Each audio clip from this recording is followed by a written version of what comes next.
Okay, is that okay? That should be okay. Yeah? No, it's okay. Yeah. Hi, welcome to the Natural Coincidence online news Save Hyatt for Hyatt hotels around the world. And I have a special guest here that's from the MWH Engineering here in Singapore. Well, it's a global company actually, sorry.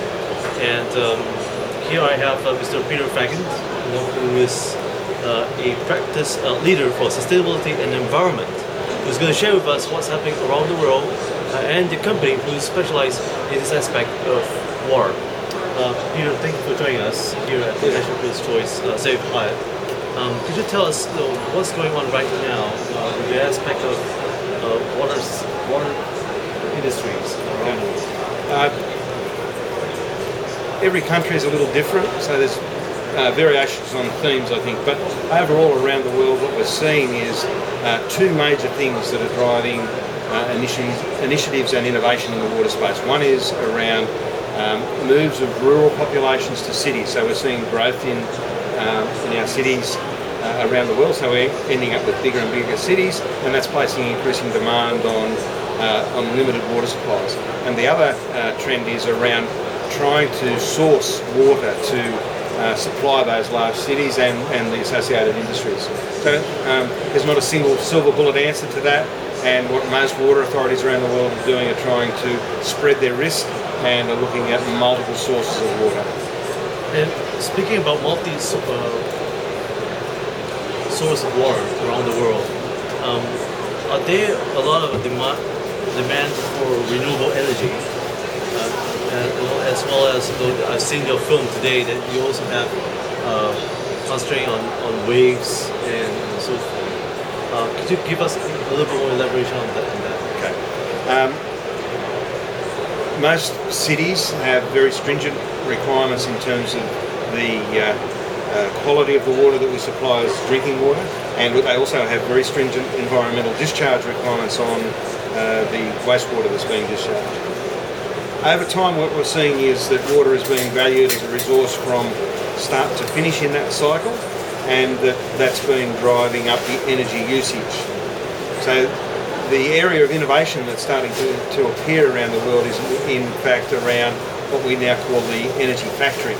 So we're taking wastewater and from the methane gas that's produced and from the biosolids, using that now to generate energy on site and feed that back into the grid.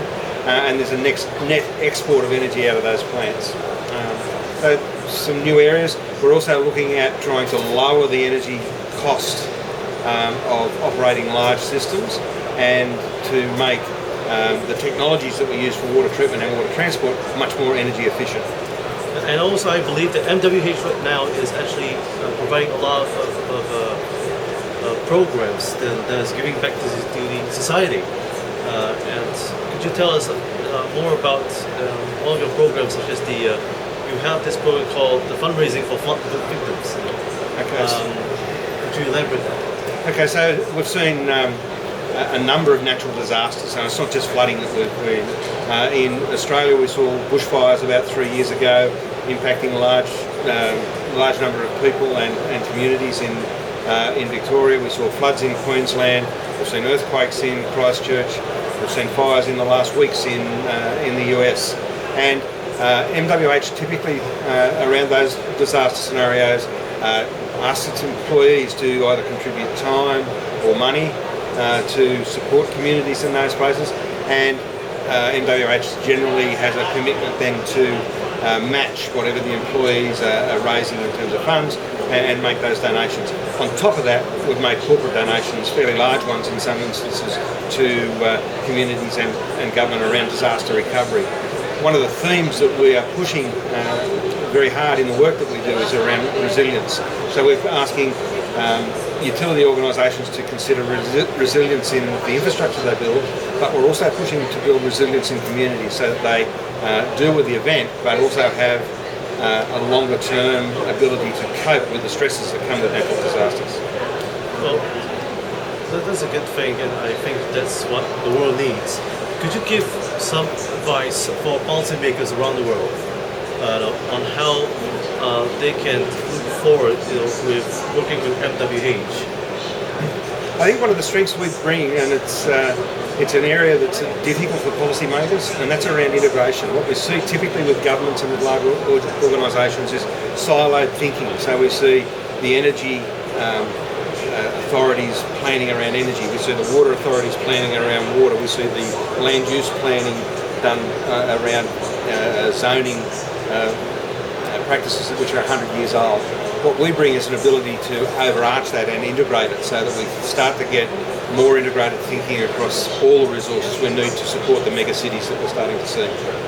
So what's next for MWH Global right now? We're pushing harder into the spaces where we haven't traditionally operated. So we're pushing harder into the mining sector and into the alternate energy sector.